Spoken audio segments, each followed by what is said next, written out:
everybody, welcome back. I hope you're doing really well. Today I thought I would sit down and talk about some of my favourite things recently.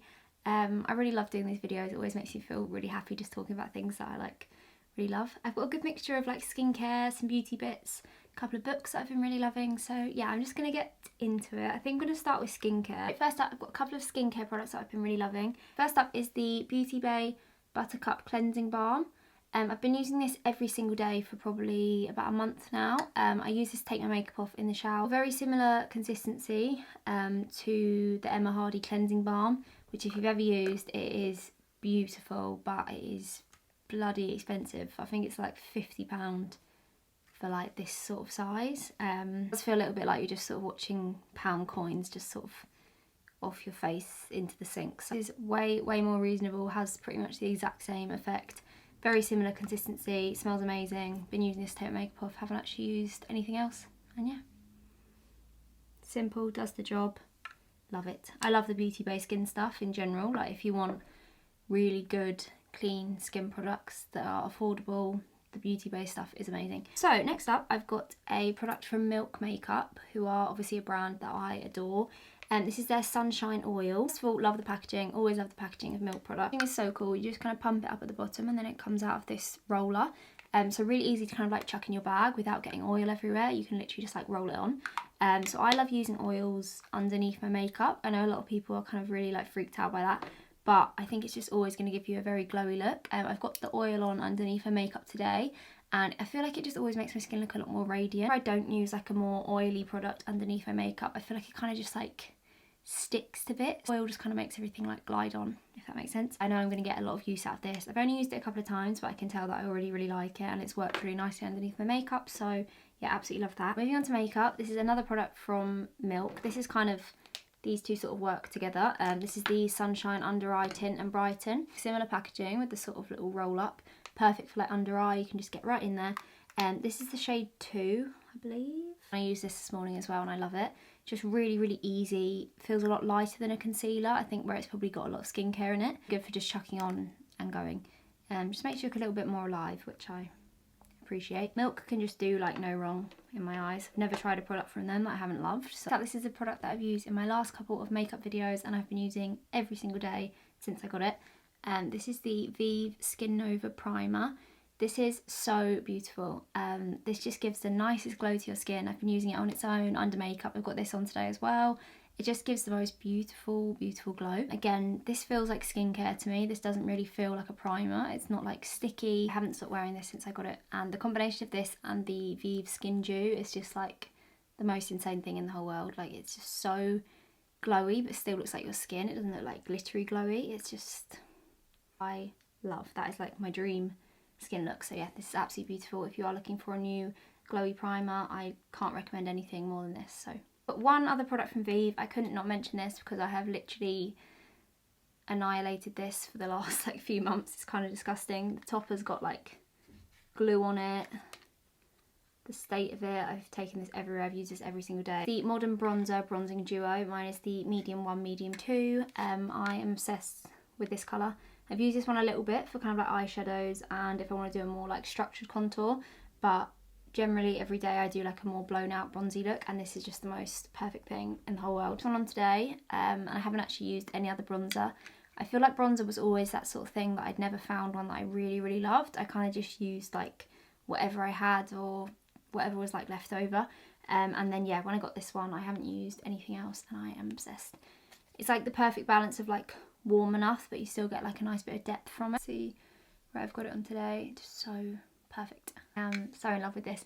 Again, Vive is just one of those brands that I am yet to try something that I don't love. I feel like you can tell when there's that love behind a brand, it really does show in the products. So yeah, absolutely love them. Next up, I've actually got a palette that I've been really liking. It's quite rare now for me to see a palette and be wow, I love that. There's always great stuff coming out, but I feel like when you've got quite a lot of palettes, it's quite rare for me to see one and be yeah, I really need that. Just because I'd rather use up a lot of the stuff that I've got. Urban Decay very kindly sent me their new palette and it is beautiful.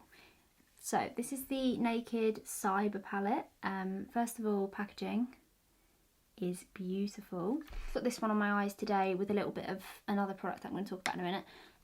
But yeah, when I first opened this, I was wow, kind of like really love that. I like that it's very shimmery. Colours here are so beautiful, like this bright red is just amazing. And yeah, I just think it's quite different for Urban Decay. I think quite often they play palettes very safe, which is absolutely nothing wrong with, and I think that's what they're kind of known for, is like the Naked palettes are staple palettes. They're very safe, very everyday. Which when you first look at this doesn't look necessarily like not an everyday palette, but it's kind of, I don't know how to explain it, it's just like it's a kind of interesting take on an everyday palette. All these beautiful shimmers here, your coppers, things like that, and then you've got these amazing sort of duochrome blues, this kind of amazing like dusky purple, and I just think that's really fun. I think it's a really cool way of like switching up what you do every day. I think we get kind of stuck in like ruts of doing the same makeup all the time, so I feel like palettes like this are really cool because you've still got like all your safe colours, and then you've got your kind of slightly more out there colours, and yeah, I just think it's really beautiful. So absolutely love that. Thank you very much to Urban Decay for that. Now, last little makeup bits. Very, very excited about this. The new About Face launch arrived yesterday. I just, wow. I always said that if I had a makeup brand, it would be About Face. Like, as soon as I saw that brand, I was like, wow, this is exactly what I would want my makeup brand to look like. It's just everything that I love about makeup. Like, there are no rules, no fucks, just fun. And I'm obsessed with that. Got a couple of the eye paints here. There are quite a lot of them, but I thought I'd just show you a couple so you can see the packaging. This is the shade Refract, which is what I've got on my eyes here. The packaging is so cool. They're like these really flat, they kind of remind me of like stingrays. Is that weird? I don't know. I just think they're really cute. And then you twist it and you have like a little brush. So you can see that colour is just amazing. Consistency is amazing of these. I just used the brush, applied it to my eye and just kind of patted it out with my finger. And yeah, they're super, super shiny. I'll show you. You can see they are just really, really shiny and beautiful. And then yeah, there's some amazing blues. This is the shade Above Santorini, which is beautiful, really deep blue. A range of lip colours as well, which is similar. They're really, really cool, these. Same packaging, just slightly smaller. And you can see they just look like sort of normal lip colours. And then when you put them on, they've got this like really light sort of glitter in them, but they dry completely down. The About Face products are just beautiful. Like, they will not budge either. Like, this glitter, I've had this on for about 2 hours already. It hasn't even started creasing. I know that it won't crease. You have to use oil to get these off. Like, they will not budge for anything. Also feel really lightweight. Like, this doesn't feel like I've got glitter on my eyes at all.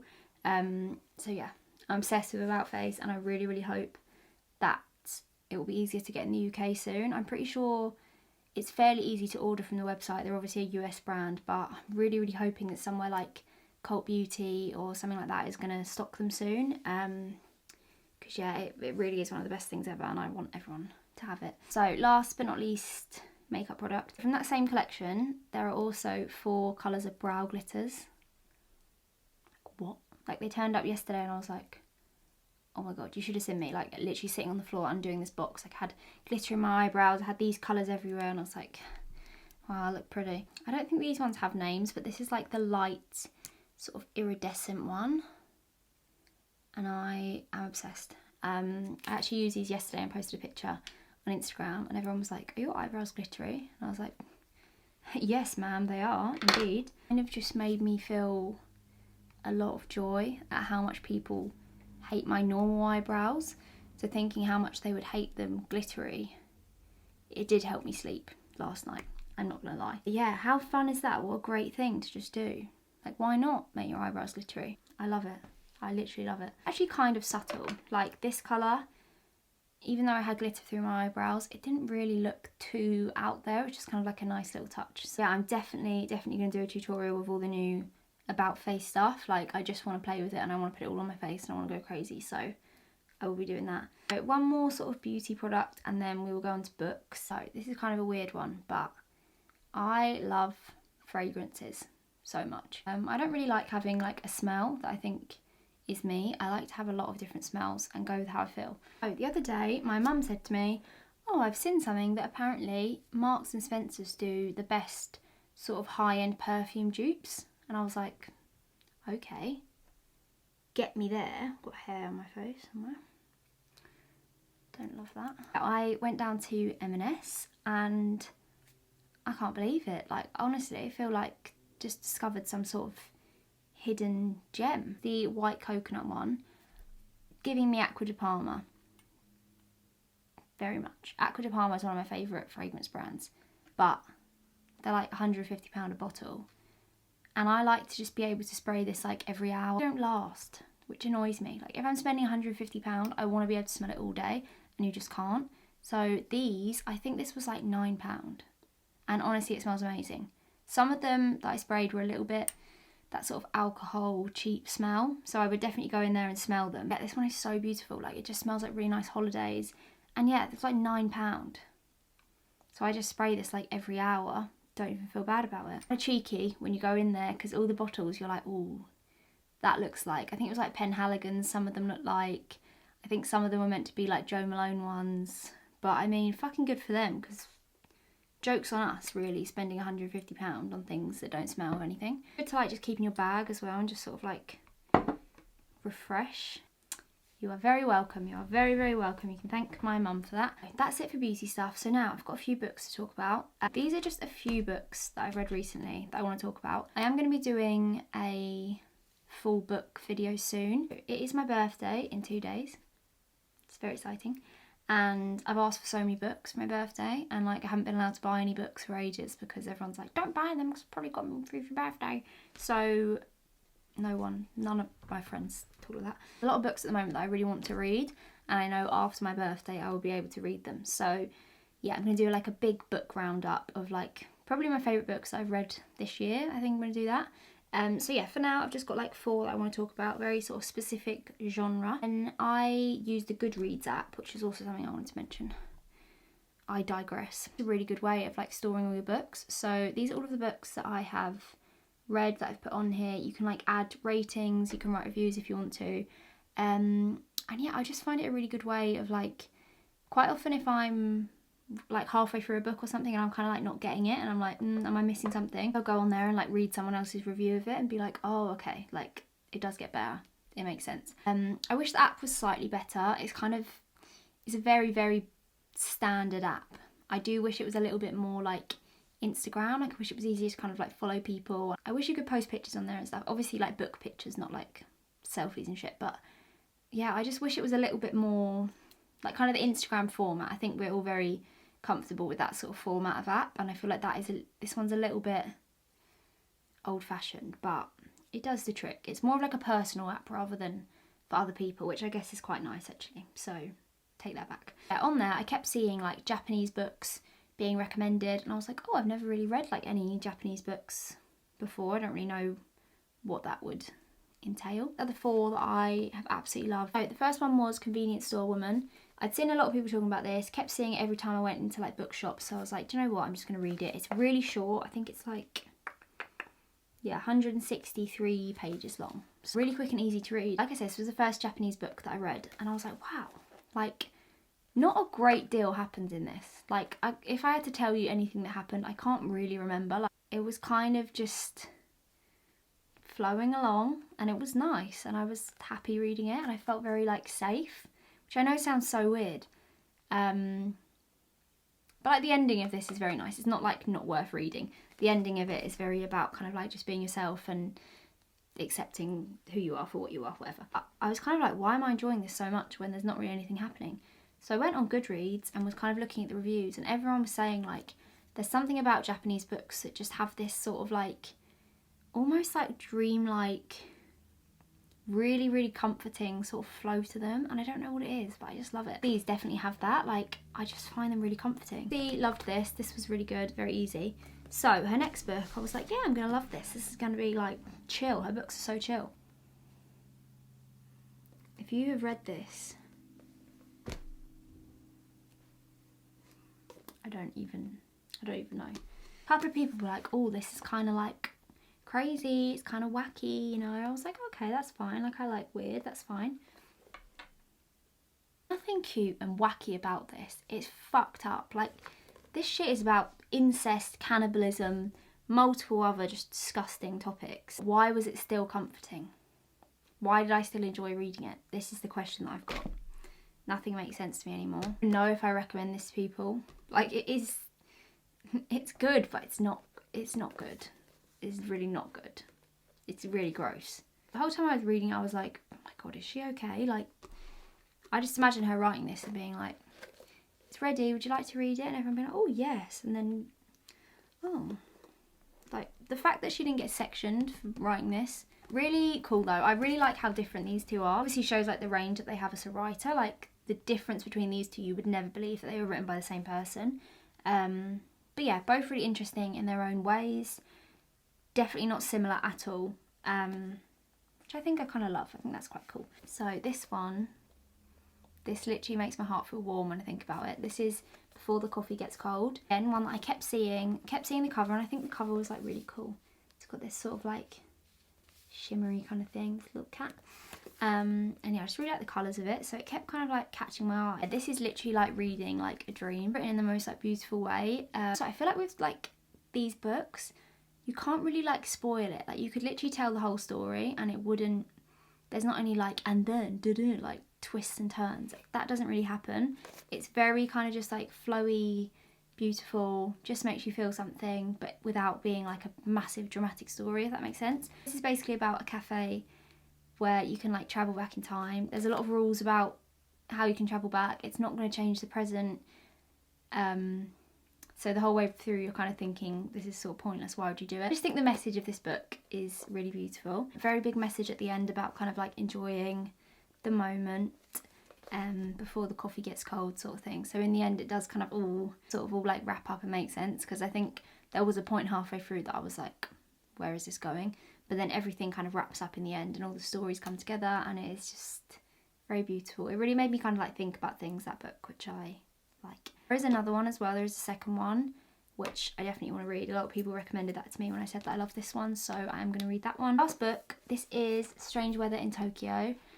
This was definitely up there, one of my favourite books. I did read her next book, I don't know if she wrote that after or before this, which is the Nakano Thrift Shop.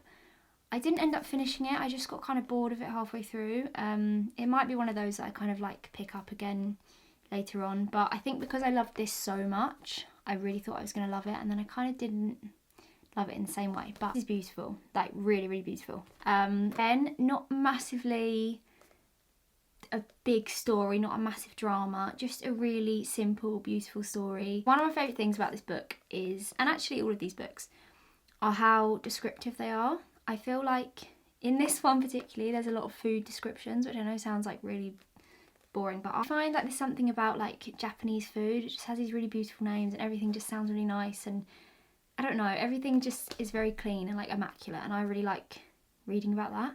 So yeah, there's a lot of like food descriptions in this. Yeah, they're pretty much just like eating in this bar most of the time through this, so there's a lot of like food descriptions. And quite a short one. I feel like all of these books are actually quite short, which is nice. I feel like honestly it's because they're just straight to the point. There's no sort of like waffling. These books, even where some of them were a little bit more confusing, like Earthlings, like that is the weirdest fucking thing I've ever read in my life, but there wasn't any point where I had to like reread a page. Sometimes like when you're reading something and you're like, what have I just read, and you have to like read the page again to like understand it. Didn't get that with any of these, because I think the writing is so straight to the point, very blunt, almost sort of borderline like mundane, but still in a really beautiful way. Very hard to explain, but yeah, there's something I find so comforting about Japanese books, and I think a lot of other people were saying that when I looked on Goodreads, so I was like, okay, there is definitely something in it. If anyone knows of any other good Japanese books, or any books really, please leave them down below. I'm always on the lookout for new things. And yeah, I think that is all the things I wanted to talk about. So that is everything that I've been really loving recently. I hope you enjoyed this video. Everything I've mentioned will be linked in the description box down below. Thank you so much for watching this, and thank you for being here. As always, I hope you have a beautiful rest of the day wherever you are, and I'll see you all very soon. Love you.